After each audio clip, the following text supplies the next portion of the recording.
Պատանի երաժիշտների դասական Եվրատեսիլ 22-րդ մրցույթը կանցկացվի Հայաստանում հունիսի 6-ին եւ սա շատ հետաքրքիր մի ձևաչափ է, որը հանրային հեռուստաընկերության եւ Եվրոպական հեռարձակողների միության համատեղ ջանքերով է իրականացվում եւ հնարավորություն է տալու մեր երկիրը հերթական անգամ դիրքավորել միջազգային հարթակում եւ մասնավորապես դասական արվեստի ուղղությամբ, ինչը կարծում ենք առանձնահատուկ կարեւորություն ունի։ Պետք է նշեմ, որ կառավարությունը ակտիվ քաղաքականություն է վարում Հայաստան միջազգային տարբեր մրցաշարերի, մրցույթների, միջոցառումների հարթակ դարձնելու ուղղությամբ, որոնք նպաստում են մեր երկրի տեսանելիությանը, ճանաչելիությանը եւ դասական Եվրատեսիլը հաստատապես գալիս է համալրելու այդ շարքը։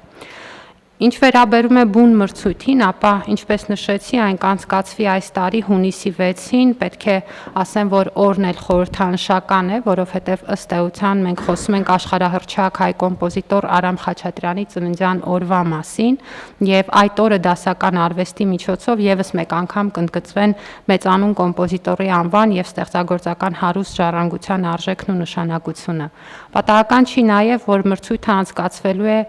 Օպերային թատրոնում, որի հիմնադրման 100-ամյակը լրանում է այս տարի, եւ այդ իմաստով այս միջոցառումը կդառնա նաեւ Օպերային թատրոնի շենքի հիմնադրման 100-ամյակը նշանավորելու շատ կարեւոր միջոցառում, հատկապես հաշվի առնելով միջոցառման բովանդակությունը, որը հնարավորություն է տալու ընդգծել նաեւ շենքի ճարտարապետական նշանակությունն ու գեղեցկությունը, քանի որ միջոցառումը անցկացվելու է ոչ միայն շենքի ներսում, այլ նաեւ շենքի դրսում, հատկապես տանիքային հատվածներում, որտեղ բեմադրվելու են բալետային եւ այլ ներկայացումներ, եւ սա հնարավորություն է տալու նաեւ ուղիղ հեռարձակման միջոցով, որը 11 երկրների է վերաբերում, որոնք մասնակցելու են մրցույթին, մասնավորապես Պորտուգալիա, Սերբիա, Շվեյցարիա, Բելգիա, Գերմանիա, Չեխիա, Կիպրոս, Լեհաստան, Լատվիա, Շվեդիա եւ իհարկե Հայաստան, ըստ էության մեծ տեսանելիություն է ապահովելու այս բոլոր առումներով մեր երկրի համար։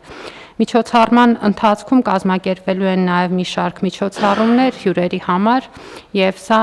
հնարավորություն է տալու նաև մեր երկրի հարուստ մշակութային ժառանգությունը, այցելություններ, թանգարաններ, արվեստի կենտրոններ դարձնել նաև երկիրը բացահայտելու եւ այդ իմաստով նաև հետագա զբոսաշրջային ուղիներն ու հոսքերը խթանելու ուղղություն։ Պետք է նշեմ, որ մեր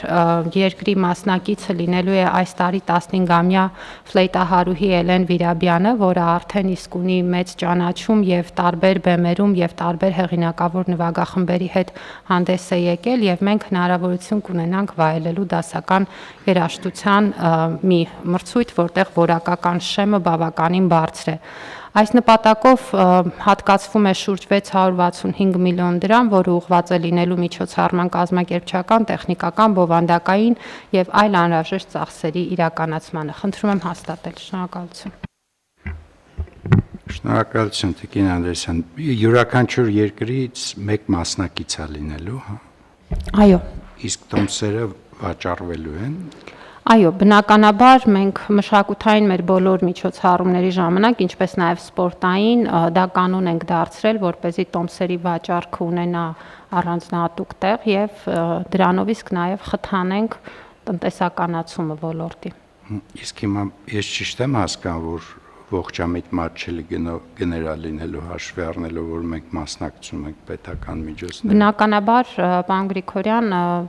ամբողջ տրամաբանությունը այնպիսին է, որպեսզի հասանելիությունը ապահովված լինի ցանկացողների համար, իհարկե պետք է հաշվի առնել, որ դահլիճի հնարավորությունները սահմանափակ են եւ մեր քաղաքացիները հնարավորություն կունենան նաեւ ուղիղ հեռարձակման հանրային հեռուստաընկերության հետեւել մրցույթին եւ վստահաբար մեծ դիտելիություն կունենա։ Իսկ դահլիճը ինչքան մարդ է տեղավորում։ Շուրջ 1200։ Բայց ուսում ավելի մեծ պահանջարկ կլինի։ Տոմսերի վաճառքը ո՞նց են կազմակերպելու։ Բուն կազմակերպիչը հանրային հեռուստաընկերությունն է, եւ արդեն բոլոր տեխնիկական մանրամասները իրենք էլ կներկայացնեն առաջիկա օրերին, այս որոշման նախագծի հաստատումից հետո արդեն բավարար ժամանակ կա իրազեկելու մարդկանց, նաեւ տոմսերի վաճառքի հարթակների մասին պարոն Գրիգորյան այդ տեղեկատվությունը պատշաճ կտրվի, բայց կարծում եմ, որ նախատեսված է նաեւ, որպեսզի համերգը հեռարձակվի նաեւ դրսում տեղադրված էկրանների միջոցով, ինչը նշանակում է, որ ոչ միայն դահլիճում գտնվող քաղաքացիները, այլ նաև օրինակ հրապարակում գտնվող քաղաքացիները կունենան հնարավորություն մասնակիցը լինել։